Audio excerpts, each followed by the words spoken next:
PTI का long मार्च, शेख रशीद को गिरफ्तार नज़रबंद किए जाने का इम्कान।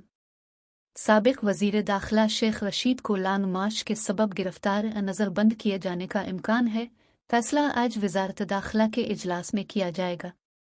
दूसरी जानिब मुल्क के अक्सर शहरों में तहरीक इंसाफ के खिलाफ पुलिस का क्रैकडाउन जारी है। कराची, इस्लामाबाद, लाहौर, रावलपिंडी, सियालकोट, मुल्तान, बहावलपुर, साहिवाल, गुजरात समेत शहरों में पुलिस ने तहरीक इंसाफ के खिलाफ क्रैकडाउन जारी रखा। रायवंड, ओकाड़ा, पीरमहल, चनियोट, बहाड़ी में भी छापों के दौरान दर्जनों कारकुन और पीटीआई रहनुमा गिरफ्तार कर लिए गए।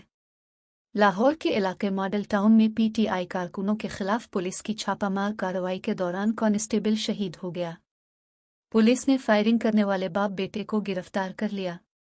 डीआईजी ऑपरेशंस का कहना है कि साजिद नामी पीटीआई कारकुन के घर की छत से फायरिंग की गई, जबकि वज़ीर आला पंजाब हमजा शहबाज ने वाक़या पर अफसोस का इजहार करते हुए रिपोर्ट तलब कर ली है। मॉडल टाउन में पुलिस के मुताबिक छापामार कार्रवाई के दौरान घर की छत से फायरिंग की गई। गोली कांस्टेबल कमाल अहमद के सीने में लगी, जिससे वो जाँ बहक हो गया। लाहौर के रावी पुल को कंटेनर्स लगाकर बंद कर दिया गया। पुल पर पुलिस की भारी नफरी तैनात कर दी गई है। पुराना रावी पुल हैवी ट्रैफिक के लिए पहले ही बंद है, जबकि मोटरवे पर भी लाहौर से इस्लामाबाद जाने वाले रास्तों को बंद किए जाने का इम्कान है।